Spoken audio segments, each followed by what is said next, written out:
Nacho being in his corner is going to force Chavez to be a little more respectful of the people around him, of the trainers around him that are trying to do a job for him. It hasn't been the trainers, it's been Chavez has been the lackadaisical one. So with Nacho around, he'll take it a little more serious, and if he does, then we have a good fighter.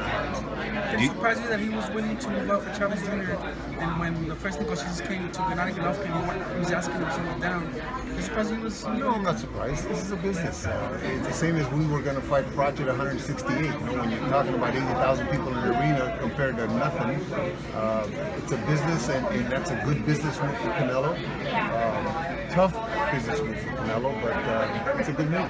Where does this fight fall in on the Mexican, the rich Mexican tradition in boxing? Where does it fall in Canelo Chavez Jr.? I think that it's a fight more important for Mexico than it is for boxing, because it's going to give us a supremacy of who the middleweight or who the actual star is in Mexico. Not necessarily a middleweight, just a star.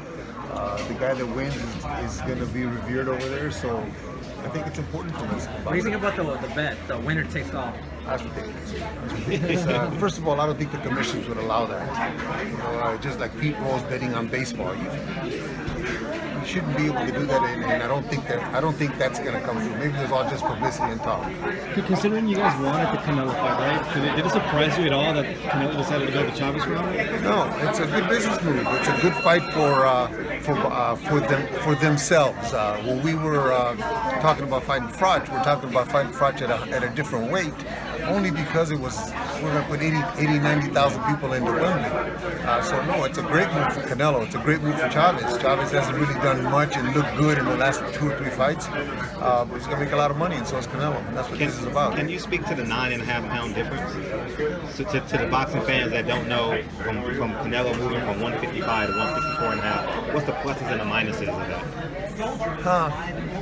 There is obviously a plus because he wouldn't have to kill himself to make the 54-pound limit.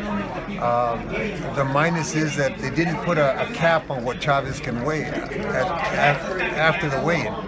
There's neither a cap on Canelo. The pluses is that Chavez will be a little bit slower and Canelo will be a little bit faster because he's a smaller guy.